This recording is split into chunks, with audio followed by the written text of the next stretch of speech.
Hello VC, another fat bearded man talking about records here, but apparently on the back of my pants the label says I'm called Hedley.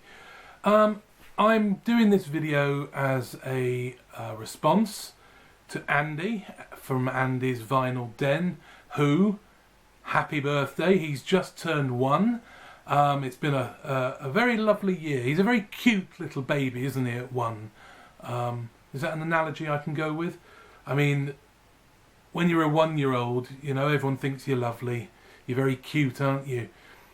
But then you turn 2 and you get your troublesome 2s. So we'll have to see how you do, Andy. I'm looking forward to seeing where you go and what you do. It's been great getting to know you. Congratulations on a year. I can't even remember what your name was to begin with. Something satanic.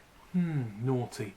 Anyway, you did a video about greatest hits, best of records, which don't get shown very much on the VC. And that's quite right. I know James Griffiths, the vinyl professor, did a video a while back about this, which was really interesting. I didn't get involved in that, which I meant to. But this is, yeah, for a lot of people it's how you get to know bands, and sometimes there are some bands you don't need any more. Mostly the ones I'm showing, I think actually these are just snapshots of a career, and there is probably more to delve into, and I do have more of their records. Anyway, I'm going to get on with it. So Andy, well done on your year. I'm looking forward to seeing what next year brings. Okay, so let's get off. So it's interesting, isn't it, the differences you get between they're either greatest hits, which means they have actually had hits, then you have the best of, which means they probably haven't had any hits whatsoever, so they're just getting them from records, from albums, maybe singles that didn't even chart, and then they give them all other titles, and you'll see them, that they'll be coming up. So anyway, right, the first one, here's one. Harry Nilsson. Harry Nilsson's greatest music, not his greatest hits, but this has all his greatest, well, hits on it, I suppose. Everybody's Talking, which of course was a Fred Neil song. It has got I Guess the Lord Must Be in New York City, which is the song he wrote for Midnight Cowboy. Midnight Cowboy? Yes. I've got that wrong, haven't I? No, I haven't.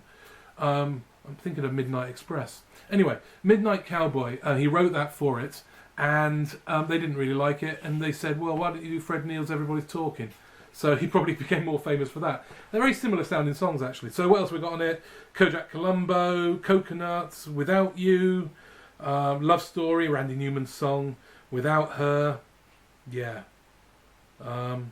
Yeah, I like Harry Nilsson. An interesting artist. Okay. Another interesting artist. The best of Michael Nesmith, ex of the Monkees. Papa Ness, as he is known by his fans, and me. That's not saying I'm not a fan, I am. This is a collection of his early albums on RAC. RAC? That's an automobile thing. No, RCA. I like that. Yeah, so it's got stuff like, I mean, people probably won't know. Different Drum, which I think Ronstadt did, Linda Ronstadt did, had a hit with. But yeah, it's some of the great stuff from his early albums on RCA. An artist that's very difficult to do a best of, Elvis Costello. With someone like him with such an amazing career and amazing records, it's very difficult to pick out. You know, I mean, especially when later on he didn't really have hits, but certainly produced excellent records. Flashy, there we go. This is Girls, Girls, Girls. It's just called The Songs of Elvis Costello, The Sounds of Elvis Costello and the Attractions, which is interesting. And yeah, Watching the Detectives, Pump It Up, High Fidelity. It is up to, well, it's got Shipbuilding as the last track, so it's really up until, was that Punch the Clock? I know it's got Tokyo Storm Warning, which is from Blood and Chocolate, but it's that early period. Yeah, excellent stuff. Double album. There's the man. Yeah, love Elvis. Okay, the best of Jerry Reed. Doesn't he look cool in that cover? There he is. Old Claw himself, picking away. Jerry Reed, country musician, probably best known for doing Eastbound and Down on the Smoking the Bandit soundtrack. This ironically doesn't have it, so but it does have Guitar Man, which Elvis Presley did. It's got Tupelo, Mississippi Flash, which is about Elvis Presley. Amos Moses, great funky country, swampy song. Coco Joe, US Mail. Oh, that's I can't remember the guy's name. Anyway, I love a bit of Jerry Reed. Great guitar picker. If you check out some of his guitar picking on YouTube, he's great. There's some stuff he did with Glenn Campbell, which is marvelous, and Chet Atkins, of course.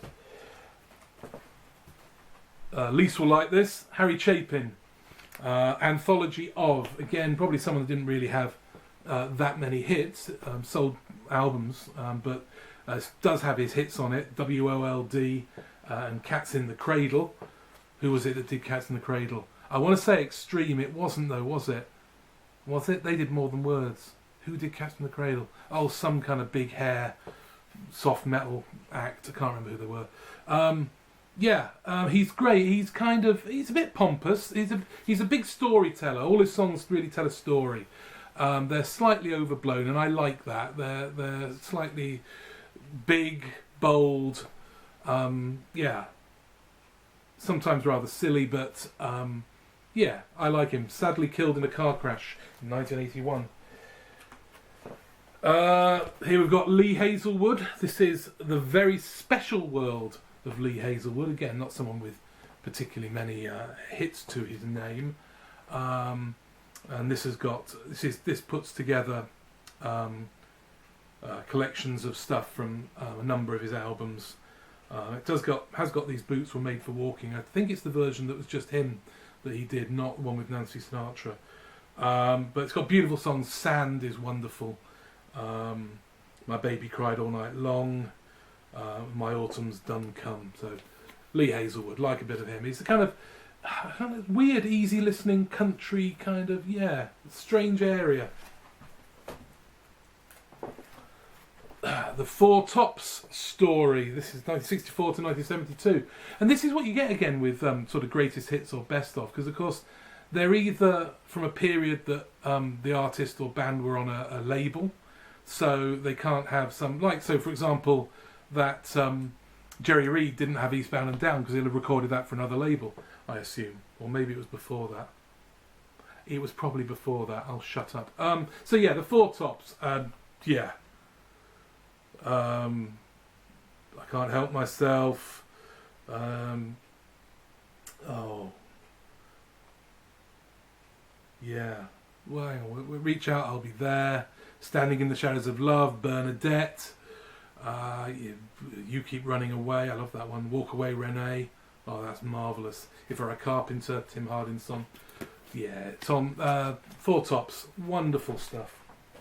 This is a bit of a cheat, this one. This is XTC and some singles. It's called Waxworks. Some singles 1977 to 1982, and it's got their hits on it. Making Plans for Nigel and Senses Working Overtime. And this came sneakily as a 2-part set. It came with Beeswax, which was some B-sides 1977 to 1982. So a double whammy of XTC there. Great rock, pop, post-punk, power pop, all kinds of different styles and sort of sounds in their repertoire. But yeah, a great band. Probably not known that much. So the best of Doobie Gray. He had earlier sort of hits. Was it Out on the Floor? Sort of a Northern Soul classic. And this is after that. This is his kind of country soul funk. Not really funky, soulful country. So you got Drift Away, which everyone will know. Not much else on here that you would know, but we've got tracks by Lonnie Mack, Troy Seals, Tom Jans. Yeah, can't really see anyone else. Yeah, he's good. I like that sort of blending of country and soul, and it's great to see an artist like Doobie Gray doing that. Okay, last one. I think I was 10. I forgot to say I was going to show 10. This could have gone on forever, couldn't it? Right, okay. The best of the Stanley Brothers.